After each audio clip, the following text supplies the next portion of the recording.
الحمد لله رب العالمين والعاقبة للمتقين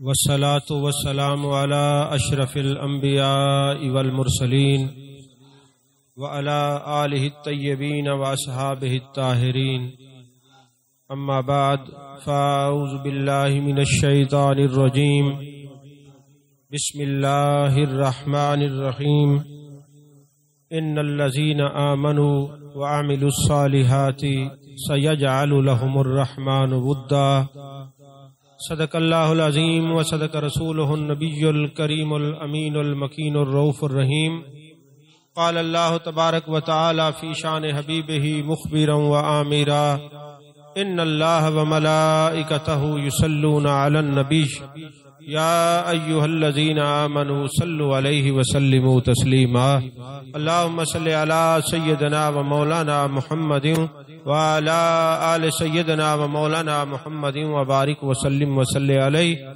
الصلاة والسلام عليك يا رسول الله وعلى آلك وصحابك يا حبيب الله۔ تمام تعریفیں اللہ تبارک و تعالیٰ کے لیے جو خالق کائنات بھی ہے، مالک ششجہات بھی، جو احد بھی ہے، صمد بھی ہے، جس کی شان لم یلد بھی ہے ولم یولد بھی۔ لا تعداد ہدیہ درود و سلام بارگاہ سید الانام، شفیع رحمت، والی امت، شاہ خوباں، جان جانا، شہنشاہ حسینہ، سید سروراں، سیاہ لا مکاں، تتمہ دوراں، سرخیل زہرہ جمالاں، رازدان ماؤہا، شاہد ماتغا، صاحب علم نشرہ، معصوم آمنہ، احمد مجتبیٰ، حضرت محمد مصطفیٰ صلی اللہ علیہ وآلہ وصحبہ وبارک وسلم کی دربار ناز میں اپنی عقیدتوں، ارادتوں، محبتوں کا خراج پیش کرنے کے بعد آپ حضرات جانتے ہیں کہ آج کی یہ محفل پاک شیخ الاسلام والمسلمین، امام الواصلین، عمدۃ المحققین حضرت بابا فرید الدین مسعود گنج شکر رحمت اللہ علیہ کے نام سے موسوم ہے۔ بے پناہ مصروفیت کی وجہ سے ہم حضور بابا صاحب کے عرس پر کچھ کلام نہ کر سکے، چونکہ جو پہلا جمعۃ المبارک آیا تو میں یہاں تھا نہیں، دوسرے جمعۃ المبارک پہ جو ہے مختلف عنوانات پر بات ہوئی۔ آپ نے حضور بابا صاحب کی تعلیمات کے بارے میں چینل پر ہمارا یہ جو ریکارڈڈ گفتگو تھی وہ 5 محرم الحرام کو سماعت فرمائی، اور الحمدللہ وہ صرف پاکستان میں نہیں، پوری دنیا میں ملینز کے حساب سے لوگوں نے اس کو سماعت کیا ہے، اور پوری دنیا کے علماء نے مجھے مبارکباد بھی دی اور داد تحسین بھی عنایت فرمائی۔ میں ان سب علماء کا شکر گزار ہوں۔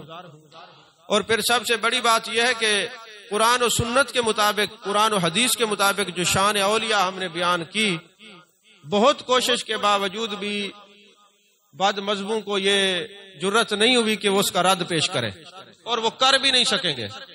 اس پر 2-4 نقطے جو ہے میں دوبارہ دہرانا چاہتا ہوں، کیونکہ سب لوگ اس طرح نہیں سنتے۔ بعض تو چینل پہ دیکھتے ہیں تصویر، بس خوش ہو جاتے ہیں کہ ہمارے پیر صاحب آ رہے ہیں، بس وہ سنتے نہیں کہ آ کس لیے رہے اور آنے کا مقصد کیا ہوتا ہے۔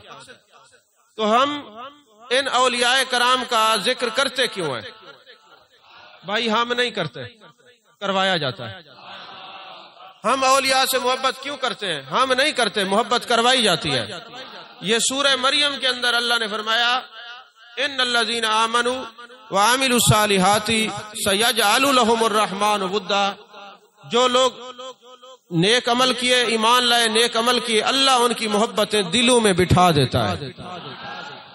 تو جب یہ قرآن یہ کہتا ہے کہ نیک لوگوں کی، اولیاء کی، کاملین کی، واصلین کی محبت دلوں میں بٹھائی جاتی ہے، بیٹھتی نہیں ہے، تو اب یہاں پہ بڑے مفسرین نے بڑا ایک خوبصورت نقطہ کیا، بیان فرمایا یہاں پہ سیجعل لهم الرحمن ودا ہے، یہاں پہ رحمان صفت ہے، اللہ کا صفاتی نام ہے، اگر یہاں رحمان کی جگہ اللہ ہوتا تب بھی قرآن کی اس آیت کی تکمیل ہو جاتی، لیکن سیجعل لہم الرحمن کیوں ہے؟ فرمایا اس لیے ہے کہ جس دل کو اللہ پسند کرتا ہے اسی دل میں اپنے ولیوں کی محبت بٹھاتا ہے۔ اگر یہاں اس میں ذات اللہ ہوتا رحمان کی جگہ تو ترجمہ کیا بنتا؟ اللہ ہر ایک کے دل میں اپنے دوستوں کی محبت کو بٹھاتا ہے، یہ ہر ایک کے دل میں نہیں، جو دل اس کا مقبول ہوتا ہے اس دل میں اولیاء کی محبت کو بٹھایا جاتا ہے۔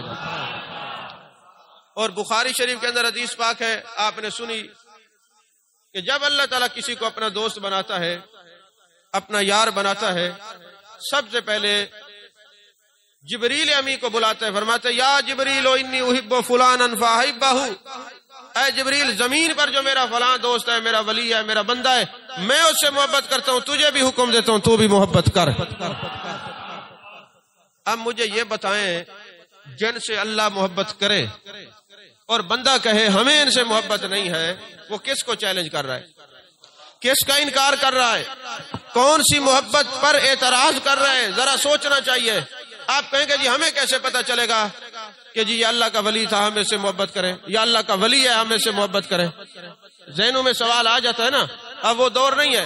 میں امام غزالی کا ایک جملہ پڑھا کرتا تھا، میں حیرت زدہ ہوتا تھا پچھلے طالب علمی کے زمانے میں۔ امام غزالی نے ایک باب قائم کیا ہے اپنی ساری کتابوں کے اندر، کس کے پاس بیٹھنا ہے، کس کے پاس نہیں بیٹھنا، کس سے ملنا ہے، کس سے نہیں ملنا، کس کی محبت میں گم ہونا ہے، وہ ایک پورا باب ہے۔ امام غزالی نے لکھا اس کے پاس بیٹھو جو تمہیں تشکیک سے یقین کی طرف لے جائے۔ تو میں سوچتا تھا بھئی یہ کوئی ایسا بندہ ہو سکتا ہے کہ جو شک پھیلاتا ہو؟ یہ کون سے لوگ ہوں گے؟ یہ ہماری بد قسمتی ہے کہ ہمیں آنکھوں نے دیکھا بھی ہے، کان سن بھی رہے ہیں، اللہ کی الہاد بڑھ رہا ہے، اللہ کے بارے میں تشکیک پیدا کی جا رہی ہے، رسول اللہ صلی اللہ علیہ وسلم کی عظمتوں کے بارے میں تشکیک پیدا کی جا رہی ہے، حضرت سیدنا صدیق اکبر کو متنازع بنایا جا رہا ہے، مولا علی کی عزت پر حملے کیے جا رہے ہیں، کہیں پہ شک و شبہات قرآن کی آیات پر پیش کیے جا رہے ہیں۔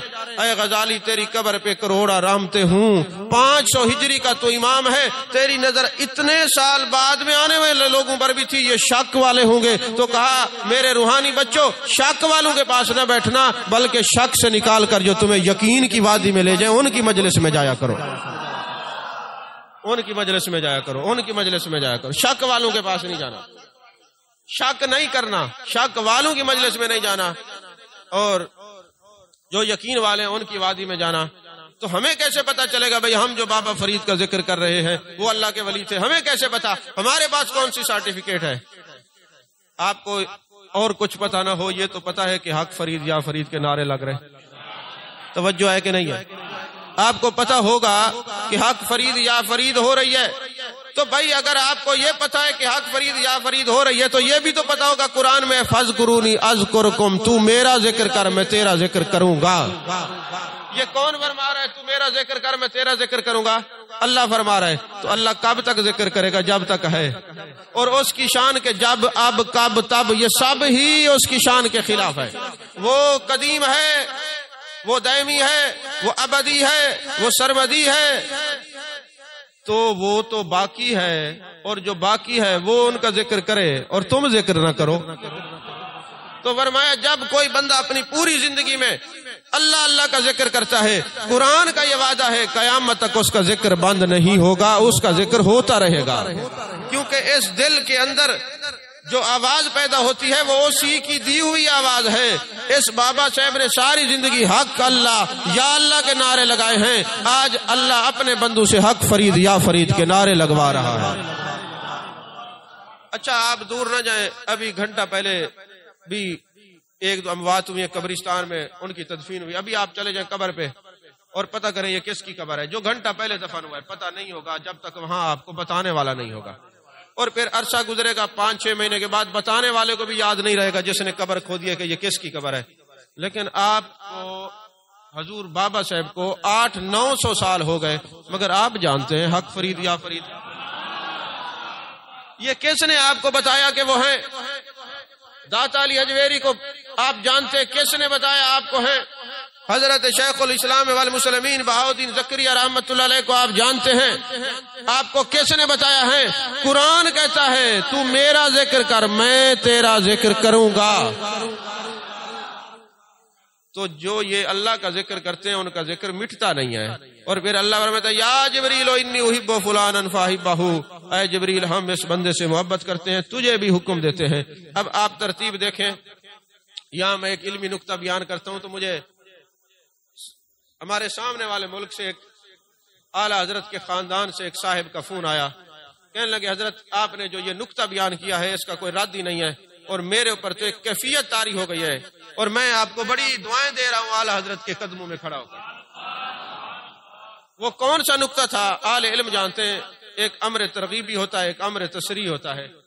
امر ترغیبی، امر کہتے ہیں حکم کو، میں آسان سمجھا دوں.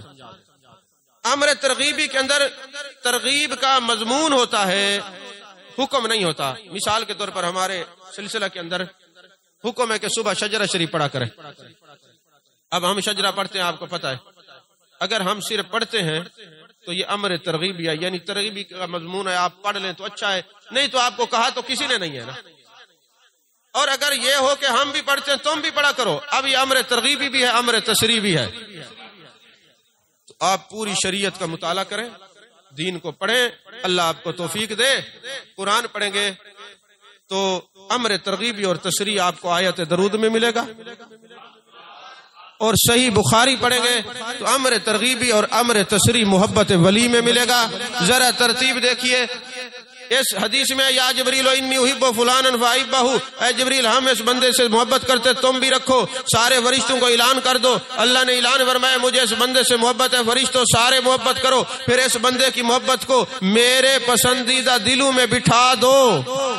اب جو میرے پسندیدہ دل ہیں وہ ولیوں سے محبت کریں گے. اب یہ امر ترغیبی اور تسریع کو پڑھنا ہو تو آیت درود پڑھو، ان اللہ وملائکتہ یصلون علی النبی یا ایھا الذین آمنوا صلوا علیہ وسلموا تسلیما، کہ اللہ بھی درود بھیجتا ہے، فرشتے بھی بھیجتے ہیں، ایمان والے بھی بھیجتے ہیں. امر ترغیبی اور تسریع قرآن میں آیت درود میں ہے، اور بخاری میں محبت ولی میں ہے. اللہ ولیوں سے محبت کرتا ہے، فرشتوں کو حکم دیتا ہے، ایمان والوں کے دل میں بٹھا دی جاتی ہے. اب یہ جن سے اللہ محبت فرمائے ہم اس سے محبت کیوں نہ کریں؟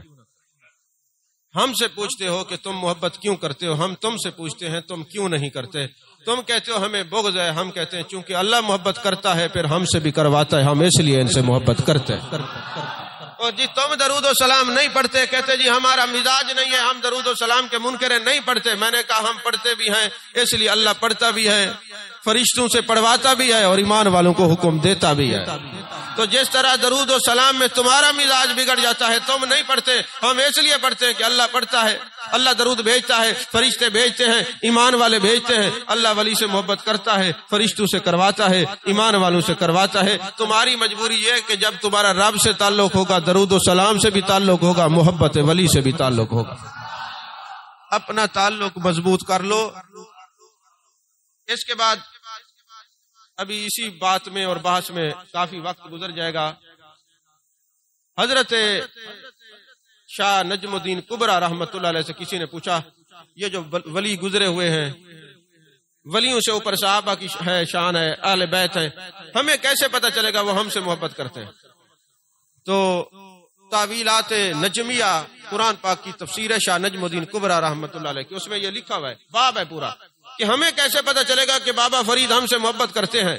ہمیں کیسا پتہ چلے گا داتا علی حجویری ہم سے محبت کرتے ہیں؟ ہمیں کیسے پتہ چلے گا حضرت جنید بغدادی غوث الثقلین ہم سے محبت کرتے ہیں؟ ہمیں کیسے پتہ چلے گا حضرت ابو بکر صدیق ہم سے محبت کرتے ہیں؟ ہمیں کیسے پتہ چلے گا حضرت فاروق اعظم عثمان غنی اور حضرت مولا علی کرم اللہ وجہ الکریم ورضی اللہ تعالی عنہم یہ ہم سے محبت کرتے ہیں؟ تمہیں کیسے پتہ چلے گا اہل بیت ہم سے محبت کرتے ہیں، حسنین کریمین ہم سے محبت کرتے ہیں؟ تو شاہ نجم الدین کبرا نے کہا اصول یہ ہے کہ محبت ہو یہ ایک طرف سے ہوتی نہیں ہے، اگر ان کی طرف سے محبت نہ ہوتی تو تمہاری زبان پہ ان کا نام ہی جاری نہ ہوتا. یہ جاری ہونا اس بات کی دلیل ہے وہ تم سے محبت کرتے ہیں، تم ان سے محبت کرتے ہیں.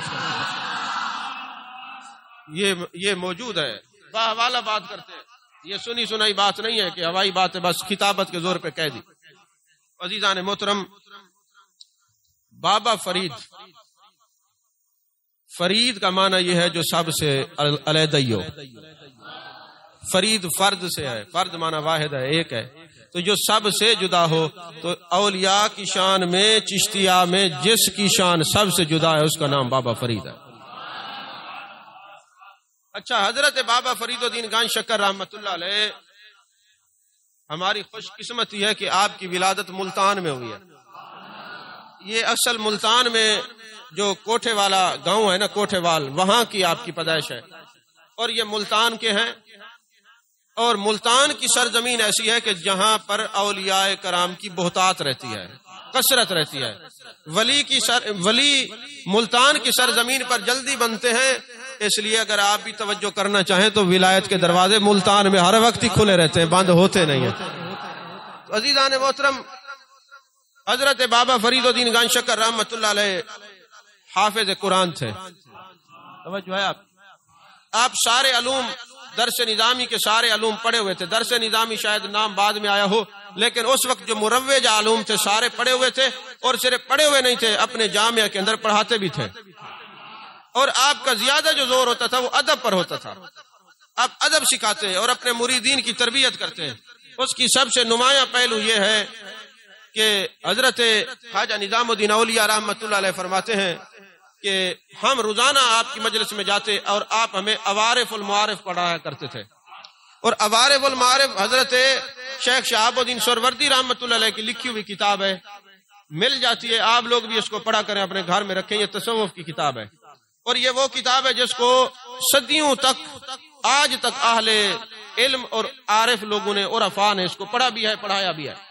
اس کے اندر اللہ تک پانے کے کافی راستے بتائے گئے ہیں۔ تو ہوا یہ کہ جناب حضرت نظام الدین اولیاء رحمۃ اللہ علیہ پڑھ رہے ہیں، اور حضرت بابا فرید الدین گنج شکر کے بھائی ہیں شیخ نجیب الدین، وہ بھی بہت بڑے عالم تھے۔ حضرت نظام الدین اولیاء نے وہ جو نسخہ آپ کے سامنے رکھا، آپ اس کو دیکھ کے نا اسباق عوارف المعارف کے پڑھا رہے تھے۔ چونکہ اس وقت قلمی نسخے ہوتے تھے، ہاتھ سے لکھا جاتا تھا، تو اس کے اندر کوئی اس لکھائی میں کوئی پانی کے قطرات گرے تو وہ جو الفاظ تھے وہ کچھ ایک لائن حذف ہو گئی۔ اب جو وہ لائن حذف ہوئی نا، شاید آپ میری بات کو نہ سمجھ سکے، میں کوشش کر رہا ہوں سمجھاؤں، کیونکہ جب ادب کی دنیا میں آپ جائیں گے پھر تو سمجھ آ جائے گی، اور ضرورت کے ساتھ تعلق ہوگا پھر سمجھ نہیں آتی۔ اب وہ جو پوری لائن حذف ہو گئی تو حضرت نظام الدین اولیاء سامنے بیٹھے ہیں، تو انہوں نے کہا حضور یہ جو ہمارے چچا مرشد ہیں شیخ نجیب، ان کے پاس جو نسخہ ہے وہ مکمل ہے، اگر آپ کہیں تو وہ لے آؤں، اگر آپ کہیں تو وہ لے آؤں۔ آپ نے فرمایا ہاں میاں، فقیر کو زندگی گزر گئی یہ پڑھتے پڑھاتے، اب تم یہی سمجھو گے جو کتابوں میں لکھا ہوتا ہے ہم وہی پڑھاتے ہیں۔ وہی سمجھ نہیں آئی آپ کو؟ جو صرف لکھا ہوتا ہے ہم صرف وہی پڑھاتے ہیں۔ بس یہ بات کہنی تھی۔ حضرت نظام الدین اولیاء فرماتے ہیں آپ نے آنکھیں بند کر لیں، مرشد نے آنکھیں بند کی، میں سمجھ گیا یہ ناراض ہو گئے ہیں، دل کے اندر یہ بات آ گئی ہے۔ اور یہ تصوف والے جانتے ہیں کہ شیخ کے دل میں مرید کے متعلق بات آ جائے تو اس کا ایمان سلامت نہیں رہتا، یہ پکی بات ہے۔ اور یہ قرآن کہتا ہے ھذا فراق بینی و بینک، کہ جب جیسے آپ علم روحانیت سیکھتے ہیں، جب آپ کے دل میں اس کے لیے کوئی اعتراض آئے گا، قرآن کیا کہتے ہیں، پھر اللہ آپ کے اور اس کے درمیان جدائی کے راستے کھول دے گا، پھر آپ کوشش بھی کریں گے تو نہیں مل سکیں گے۔ اپنے مرشد پر اعتراضات کرنے سے اللہ اس سے ملاقات کے راستے بند کر دیتا ہے، یہ قرآن ہے۔ ھذا فراق بینی و بینک، بندہ کوشش بھی کرے تو نہیں مل سکتا۔ تو اسی کے اس میں کہا تناظر میں اقبال نے کہ فعل مرشد ناپسندیدہ ہو اگر قصہ خضر اور موسیٰ یاد کر، یعنی جب بھی کوئی دینی سوال بھی کرے تو سیکھنے کی نیت سے کرے، اعتراض کی نیت سے نہ کرے، ورنہ پھر آپ سمجھ لیں کہ یہ دروازے بند ہو جائیں گے، پھر آپ مل بھی نہیں سکیں گے، یہ قرآن ہے۔ تو حضرت نظام الدین اولیاء محبوب سبحانی رحمت اللہ علیہ فرماتے ہیں، محبوب الہی فرماتے ہیں، جب میں نے یہ دل میں خیال کیا کہ آپ محسوس کر گئے تو پھر میں گھر گیا، مجھے بے چینی لگی، روتے روتے جنگلوں میں چلا گیا، ایک نہیں دو نہیں کئی ماہ گزر گئے، اے اللہ مجھ سے راضی ہو جا، میرے شیخ ناراض ہو گئے۔ اور ظاہر سی بات ہے، مجھے آپ یہ بتائیں روزانہ کلاس لگتی ہو اور روزانہ پڑھنے پڑھانے والے آتے ہوں اور اچانک استاد خاموش ہو جائے، کسی شاگرد کے بارے میں پوچھے ہی نہ، تو کیا ہوگا؟ اور پھر شیخ بھی ہیں، مرشد بھی ہیں، مربی بھی ہیں، محسن بھی ہیں، اور ان کے لیے سب کچھ بھی ہے۔ تو اب جو نابے والا کئی عرصہ گزر گیا، آپ نے ذکر تک نہیں کیا. حضرت نظام الدین اولیاء کا یہ حال ہو گیا کہ مٹی اٹھا اٹھا کے سر میں ڈالتے کہ میں نے یہ کیوں مشورہ دیا کہ کتاب لے آؤں, یہ مجھ سے غلطی ہو گئی. روتے روتے عرصہ گزر گیا, مہینے گزر گئے. پھر ایک دن ایسا ہوا, حضرت بابا فرید الدین گنج شکر رحمت اللہ علیہ کی مجلس میں ایک پیر بھائی نے کہہ دیا, حضور آپ کے نظام کا حال بہت خراب ہے, کرم فرمائے بلا لیں. کچھ نہیں بچا نظام کے پاس, دن رات روتے روتے گزر جاتی ہے. بس اعتراض, چونکہ قرآن ہے ھذا فراق بینی و بینک, جب بھی روحانیت سکھانے والے اپنے مرشد پر اعتراض ہوگا پھر جدائی ہو جائے گی, جا نہیں سکیں گے. تو لہذا حضور مہربانی فرمائے. آپ نے فرمایا یہ بھی اس کی تربیت کے لیے ضروری تھا. نہیں سمجھ آئی؟ فرمایا یہ بھی تربیت کے لیے ضروری تھا, اور فرمایا جاؤ میرے نظام کو لے آؤ. اور جب وہ نظام کو لے کے آئے نا تو حضور بابا صاحب نے سینے سے لگا لیا, شیخ کی آنکھوں سے آنسو نکلے. وہ تو حضرت نظام تو ویسے ہی تڑپ رہے تھے. فرمایا نظام یہ تربیت تجھے کرا دی گئی, اب زندگی بھر تو کسی اولیاء اللہ میں سے کسی پہ اعتراض نہیں کرے گا. یہ پڑھایا بھی جاتا ہے اور پلایا بھی جاتا ہے. تو ایک شیخ پر اعتراض آیا تو بابا فرید نے یہ بتایا کہ جو اس کے دوست ہوتے جن کے بارے میں عرش بری پر اعلان ہو, انی احب فلانا فاحبہ, ہم میں سے محبت کرتے ہیں تم بھی رکھو. تو جو جن سے اللہ محبت فرمائے پھر ان پر اعتراض نہیں کیا جاتا. اور یہاں سے یہ بھی ثابت ہوا کہ یہ جن اولیاء کا ذکر ہم زمین پہ کرتے ہیں یہ آج کرتے ہیں, عرش بری پہ پہلے ہوا ہے. محبت کے چرچے عرش بری پہ پہلے ہوئے ہیں. اور پھر یہی وجہ ہے کہ آج کتنا پیسے خرچ کر کے لوگ کتابیں چھاپ رہے ہیں. پھر کتابیں چھاپنے سے کیا ہوا ہے؟ اس سال آپ نے دیکھا کہ بابا فرید الدین گنج شکر رحمت اللہ کی مزار پہ لوگ کم ہو گئے. آپ نے دیکھا کہ مدینہ شریف میں لوگ کم ہو گئے.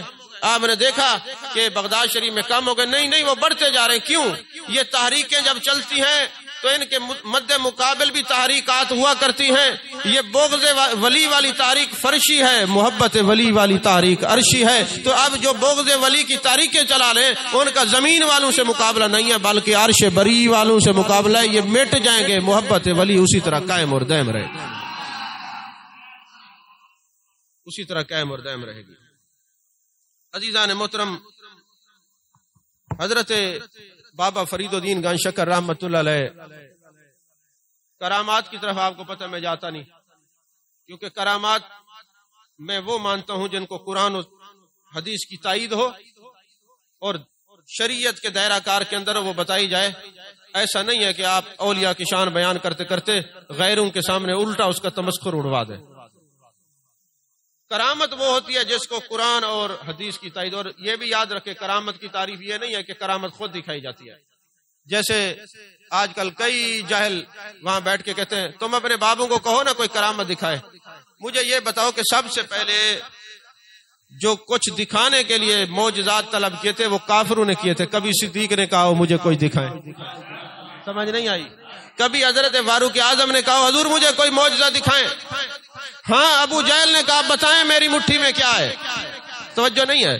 اب یہ کچھ اللہ والوں سے معجزے کی صورت میں, کرامت کی صورت میں مانگنا ولیوں سے, یہ دیکھیں پیچھے تعلیم کس کی ہے.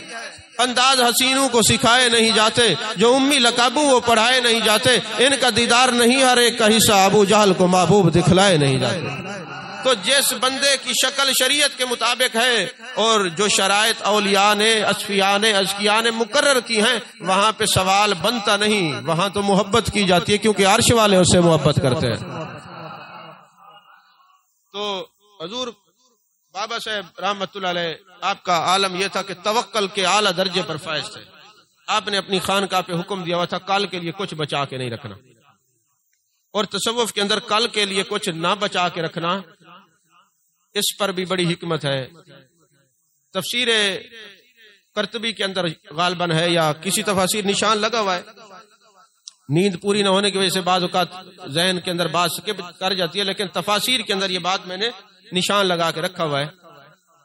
وما من دابۃ فی الارض الا علی اللہ رزقها, یہ قرآن ہے. یعنی جو بھی دنیا کے اندر آ گیا اس کا رزق اللہ کے ذمہ ہے.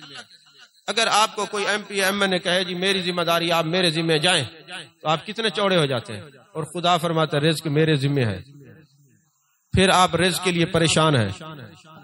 تو اس کا مطلب ہے آپ رزق کے لیے پریشان نہیں ہیں, اس عرش والے رب سے رابطہ کمزور ہے.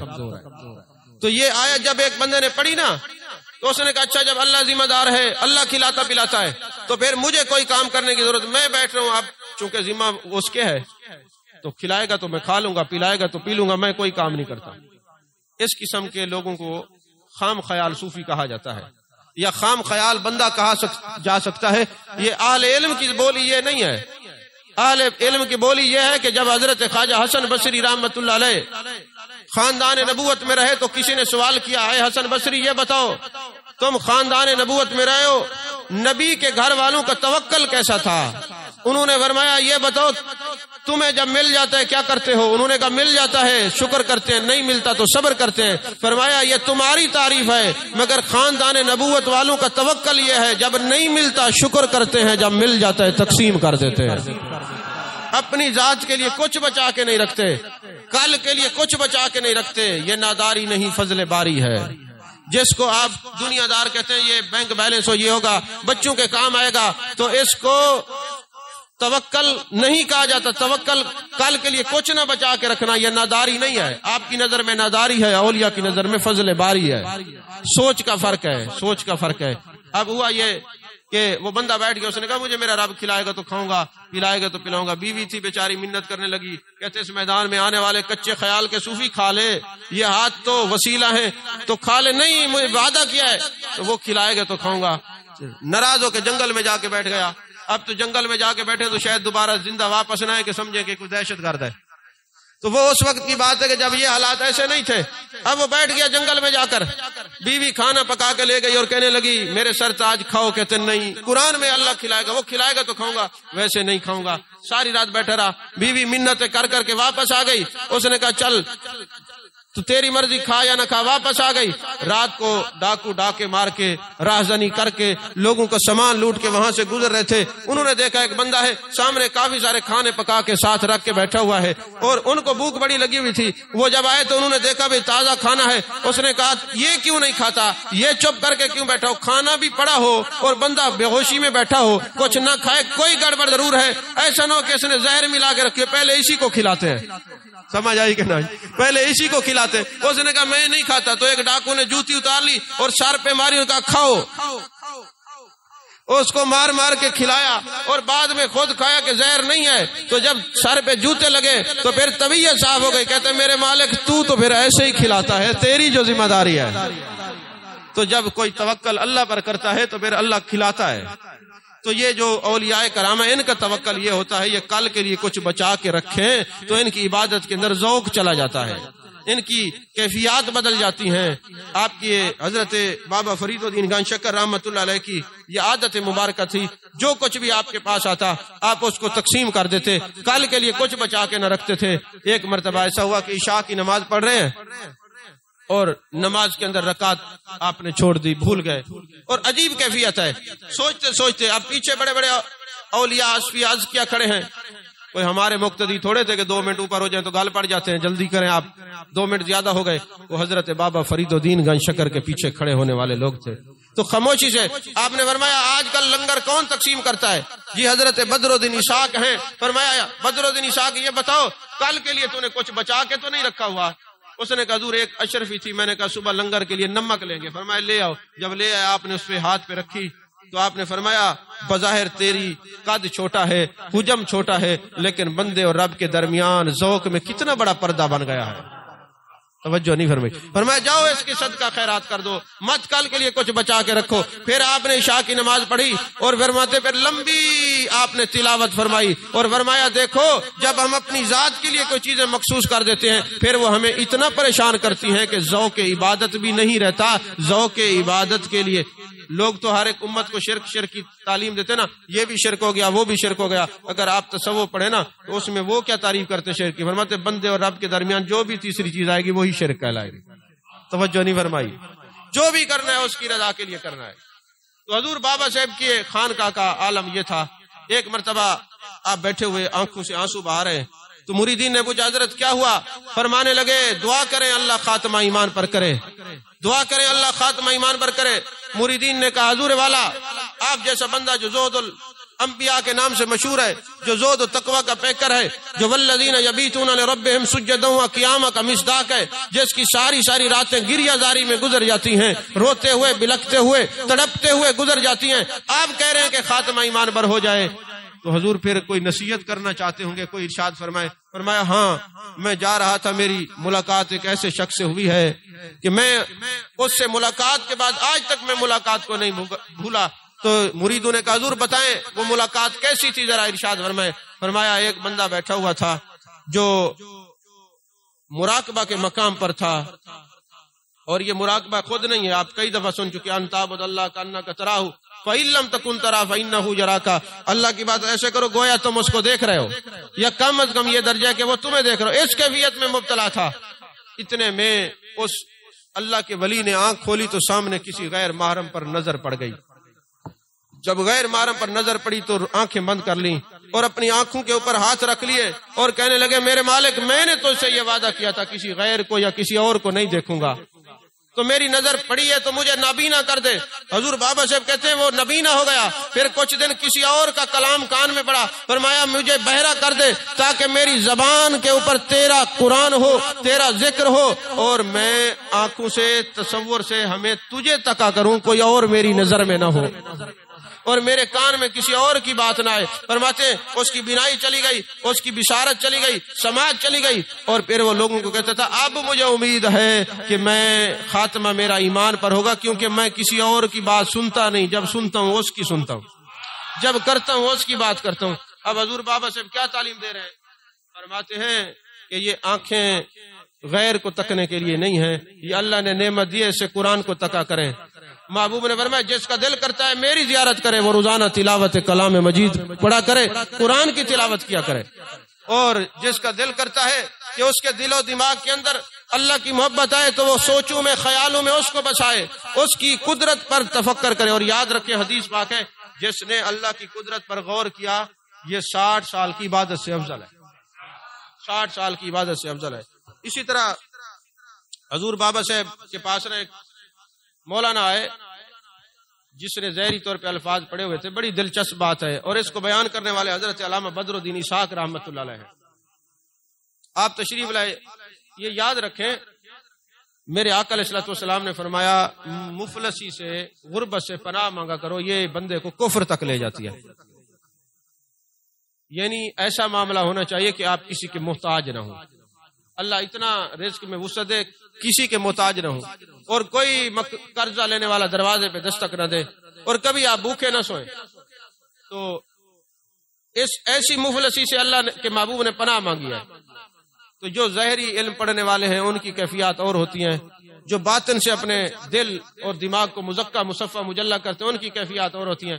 تو ایک علامہ صاحب تھے، وہ حضور بابا صاحب رحمۃ اللہ علیہ کی خدمت میں حاضر ہوئے اور کہنے لگے حضرت بڑا آپ کا چرچا سنا ہے، یہ جو دینی طالب علم پڑھنے والے ان کو یہ بات سمجھ آئے گی، جب یہ بندہ آتا ہے نا مدرسے میں پڑھتا ہے تو گردانیں ان کو یاد کروائی جاتی ہیں، پھر مختلف کتابیں پڑھائی جاتی ہیں، کچھ عرصے کے بعد نا 2-4 سال پڑھنے کے بعد جس کے اوپر اللہ والوں کی نظر نہ ہونا اس طالب علم کا دماغ خراب ہو جاتا ہے، وہ سمجھتا ہے فلاں عالم بھی کچھ نہیں، میں مناظر بھی ہوں، میں محقق بھی ہوں، میں سب کچھ ہوں، میں حرف کل ہوں، میں حرف آخر ہوں، وہ پھر کسی کو کچھ نہیں سمجھتا، اور خدا نہ خواستہ اللہ والوں کی مجلس اور صحبت میسر نہ ہو تو پھر درس نظامی کرنے کے بعد تو پھر سبحان اللہ، پھر تو عجیب عورت ہے، پھر ان کا جبہ کبہ دستار دیکھ لے وہ سمجھتا ہے ہم ہی سب کچھ ہیں، باقی تو کچھ بھی نہیں ہے۔ لیکن جن پر اللہ والوں کی نگاہیں ہوں گی نا، علامہ فضل خیر آبادی رحمۃ اللہ علیہ فرماتے تھے ہر اس طالب علم کو جس کو دورہ حدیث کے بعد فضیلت کی دستار باندھتے، فرماتے ہم نے حدیث پڑھا دی ہے، برکات تب ملیں گی جب اللہ والوں کی خدمت میں رہو گے، وہ تمہارے جو اندر کی کیفیات ہیں اس کو ختم کر دیں گے۔ تو اب ہوا یہ کہ ایک مولانا آئے نا تو انہوں نے سمجھا شاید میں حرف کل ہوں، حرف آخر ہوں، یہ جو بزرگ ہیں صرف کسی کرامت کے زور پہ بیٹھے ہیں یا کسی نے خلافت دے دی ہوگی۔ تو اب دیکھیں خلافتوں کا آج حشر ہے، یہ نہیں دیکھا جاتا کس کو دینی نہیں دینی، خلافتیں آج کتنی عام بٹ رہی ہیں۔ اسی طرح یہ دور سے ایسے تھا، اہل اللہ جب خلافت دیتے تھے پہلے ان کو ایک بات بتاتے تھے، لوگوں کی عیبوں پہ پردہ ڈالنا، یہ نماز روزہ زکوٰۃ حج یہ بعد میں، لوگوں کے عیبوں میں پردہ ڈالنا یہ پہلا سبق ہوا کرتا تھا۔ تو وہ آیا نا تو اس نے کہا شاید ظاہری طور پہ میں پڑھا ہوا ہوں، کہنے لگا بابا جی یہ بتائیں ارکان اسلام کتنے ہیں؟ تو حضور بابا صاحب نے فرمایا کلمہ ہے، نماز ہے، روزہ ہے، زکوٰۃ ہے، حج ہے، فرمانے لگے روٹی بھی ایک ارکان میں سے ایک رکن ہے۔ اس نے کہا لا حول ولا قوت الا باللہ، یہ روٹی کو اتنا اہمیت دیتے ہیں۔ فرمایا اگر یہ نہ ہو کھانے کے لیے تو مفلسی کفر تک لے جاتی ہے، تم نے نہیں پڑھا؟ وہ مولانا کہنے لگے بد دل ہو گئے کہ عجیب بات ہے، میں تو آیا تھا سیکھنے کے لیے، واقعی ان کو کسی بات کا پتہ نہیں، یہ ورد وظیفے کر کے صاحب کرامت تو ہو گئے ہیں، دین اسلام کا پتہ نہیں، کیونکہ یہ طبقہ جلدی بدگمان ہو جاتا ہے، بدگمانی اور حسد اس طبقے کے اندر کوٹ کوٹ کے بھرا ہوتا ہے۔ تو اب ہوا یہ کہ یہ بزرگ، یہ مولانا اعتراض کرنے والے چلے گئے، اور جب گئے نا حج کرنے کے لیے تو وہاں پہ 7 سال رہے۔ کتنا عرصہ؟ 7 سال، 7 حج کیے۔ 7 حج کرنے کے بعد جب واپس آئے نا تو راستے میں قافلے سے بچھڑ گئے اور بھوک اور پیاس سے تڑپنے لگے۔ تو ایک بندہ آیا اور کہنے لگا حضرت کہاں سے آ رہے ہیں؟ جی 7 حج کر کے آیا ہوں، اس وقت بھوک سے پیاس سے مر رہا ہوں، پانی بھی پینا ہے اور کھانا بھی کھانا ہے۔ وہ جو بندہ تھا نا اس نے کہا اچھا میں کوئی اللہ کی رضا کے لیے لنگر چلانے والا بندہ نہیں ہوں، بلکہ میں تو تاجر ہوں، میں پانی بھی پلاتا ہوں، کھانا بھی کھلاتا ہوں، اس کے پیسے لیتا ہوں۔ اس نے کہا میرے پاس زاد راہ نہیں، پیسے نہیں۔ کہنے لگے اچھا تو نے 7 حج کی ہے نا؟ بتایا۔ کہتے ہاں۔ کہتے تو کاغذ پہ لکھ دے میں 7 حج کا ثواب تجھے دیتا ہوں، میں تجھے کھانا بھی کھلاتا ہوں اور روٹی بھی کھلاتا ہوں، پانی بھی پلاتا ہوں۔ توجہ ہے آپ کی؟ اب وہ جناب والا بندہ اس نے لکھ دیا۔ پھر اگلا دن گزرا، کہتے میں بھوک اور پیاس سے مر رہا ہوں، کہ مہربانی کرے مجھے کھانا کھلائیں۔ کہا جو کلمہ زندگی میں پڑھتا رہے اس کا ثواب لکھ کے دے، کھانا کھلاتا ہوں۔ پھر بھوک لگی تو کہتے نماز کا ثواب، روزے کا ثواب، زکوٰۃ کا ثواب، حج کے ثواب تو پہلے ہی دے چکا تھا، اور اب اس کو کہتا ہے میں تو سارا کچھ دے چکا، مجھے کسی ایسی جگہ پہ پہنچا دو کہ میں بحری جہاز پر سفر کر سکوں اور منزل تک پہنچ جاؤں۔ جب وہ منزل پہ پہنچے، اپنے علاقے میں اجودن پاک پتن شریف پہنچے، یہاں کا رہنے والا تھا، تو حضرت کی زیارت کے لیے گیا تو آپ نے کہا مولانا بڑی بات ہے، 7 سال کا عرصہ 8 سال کا بیت گیا، زیارت نہیں ہوئی، کہاں گیا تھا؟ حضور حج کرنے گیا تھا، 7 حج کر کے آیا ہوں۔ آپ نے فرمایا مولانا ہمیں دعاؤں میں یاد رکھا ہے۔ کہتے نہیں میں تو آپ سے باغی ہو کے گیا تھا، ناراض ہو کے گیا تھا، میں نے ارکان اسلام پوچھے تھے 5، آپ نے فرمایا نہیں یہ روٹی بھی شامل کر لو، تو یہ روٹی کہاں شامل ہے ارکان اسلام میں تو باغی تھا۔ آپ نے فرمایا مولانا ایک مسئلہ پوچھنا ہے، اگر آپ چاہیں تو میں وہ کتاب منگواؤں، اس سے ذرا ایک مسئلہ تو پڑھ کے دکھائیں۔ تو جب مسئلہ پڑھ کے دکھایا تو سب کو باہر بھیج دیا، پردہ داری ضروری ہے، سب کو باہر بھیج دیا، حضور بابا صاحب ہیں یا وہ مولانا ہیں۔ آپ نے وہ کتاب سامنے رکھی اور کتاب کے اندر وہی چٹیں موجود تھی جو وہ لکھ لکھ کے دے کے آیا تھا۔ توجہ نہیں ہے فرمائی؟ تو آپ کے قدموں میں پڑ گیا، کہنے لگا حضرت آپ صحیح کہتے ہیں کہ اگر بندہ مفلسی کو پا جائے پھر اس کو کچھ اچھا نہیں لگتا۔ فرمایا دیکھو جو تعلیمات ہم نے دی ہے نا، اس وجہ سے دی ہے کہ اولیاء کا دسترخوان ہمیشہ کشادہ ہوتا ہے، اور یہ دسترخوان کی کشادگی میرے آقا علیہ الصلوۃ والسلام کی طریقہ تبلیغ سے جڑی ہوئی ہے۔ اس وقت کتنی جماعتیں ہیں جو کہتی ہیں ہم تبلیغ کرتے ہیں؟ یاد رکھیں تبلیغ کا ایک طریق ہوتا ہے اور ایک تبلیغ کی تاریخ ہے، تاریخ بڑی پرانی ہے۔ بس یہ آخری بات کہہ کے گفتگو ختم کر رہا ہوں، کیونکہ جو میں نے تیاری کی تھی وہ میں نے چھوڑ دیا، کسی وجہ سے چھوڑ دیا، آج وہ بیان نہیں کرا۔ جو باتیں آپ کو 2-4 بیان کی ہیں اور بابا صاحب کے اس پہ آپ دیکھ چکے، پروگرام ہو گیا۔ یہ تو ہم نے برکت کے لیے یہ مجلس سجائی ہے تاکہ آپ کا ذکر یہاں بھی ہو جائے۔ اگر عرش بری پر یہ فرید کا ذکر ہوا ہے تو زمین پہ اس قطعے اور اس ٹکڑے پر بھی ہو جائے، تاکہ وہ جیسے روح البیان کے اندر یہ روایت موجود ہے نا کہ جب حضرت یوسف علیہ السلام کو مصر کے بازاروں میں بیچا جا رہا تھا تو ایک مائی سود کی اٹی لے کے جاتی ہے، کسی نے کہا اماں یہاں تو یوسف کو خریدنے کے لیے ہیرے جواہرات لے کے آنے والے لوگ موجود ہیں، تیری سود کی اٹی سے تمہیں یوسف تھوڑا ملے گا؟ اس نے کہا پتہ مجھے بھی ہے نہیں ملے گا، نام تو خریداروں میں آ ہی جائے گا۔ تو اللہ کے ولیوں کا محبت کا چرچہ ہم اس طرح کر نہیں سکتے، لیکن کم از کم جب محبوب علیہ الصلوۃ والسلام کے غلاموں کا ذکر محبوب کے سامنے ہوگا کہ آج میرے فرید کو کہاں نے کسی نے کہاں پر کس وقت یاد کیا ہے تو اس جگہ کا نام بھی آ ہی جائے گا۔ عزیزان محترم، حضور بابا صاحب کی جو کیا بات کہہ رہا تھا، مجھے بات ہی بھول گئی ہے، کسی کو یاد ہے؟ جی شکر ہے۔ ایک تبلیغ کی تاریخ ہوتی ہے اور ایک طریق ہوتا ہے۔ اب تبلیغ کی تاریخ بڑی پرانی ہے، حضرت آدم علیہ السلام سے لے کر میرے آقا علیہ السلام سے لے کر صحابہ سے لے کر قیامت تک ہوتی رہے گی۔ لیکن اب طریقہ کار کیا تھا؟ سب سے پہلے میرے آقا کریم صلی اللہ علیہ وسلم نے جو تبلیغ کیا آپ سب جانتے ہیں، کتب حدیث میں موجود ہے۔ میرے آقا نے دسترخوان بچھایا، کھانا کھلایا، لوگوں کو بلایا، اور آتے کیا فرما دیا کہ تم اللہ کو ایک مانو؟ نہیں، آپ نے فرمایا لوگوں میں تمہارے اندر 40 سال رہا ہوں، تم نے مجھے کیسا پایا؟ سمجھ آئی ہے؟ انہوں نے کہا جی ہم نے آپ کو صادق اور امین پایا ہے۔ فرمایا جب تمہیں پتا ہے کہ میں امین ہوں، میں سچ بولتا ہوں، مجھ سے کبھی جھوٹ صادر نہیں ہوا، تم مجھے سچا مانتے ہو، تو جب تم مجھے مان چکے ہو تو میرے کہنے پہ خدا کو مان لو۔ اب یہ جو طریقہ ہے تبلیغ کا، سب سے پہلے کس نے وضع فرمایا؟ میرے آقا علیہ السلام نے کھانا کھلایا، اپنا آپ منایا، پھر خدا کی بات کی۔ اب جتنے اولیاء ہیں ان کی خانقاہوں پہ آج تک یہ ہے، کھانا بھی کھلایا جاتا ہے، اپنا آپ منایا جاتا ہے، پھر جب محبت میں لوگ قریب آتے ہیں پھر اس کا راستہ دکھایا جاتا ہے۔ یہ طریقہ کار ہے صوفیاء کا، اصفیاء کا، ازکیاء کا، نقبا اور نجبا کا۔ اللہ تعالی ہم سب کی حاضری کو قبول فرمائے، آمین۔ وآخر دعوانا الحمدللہ رب العالمین۔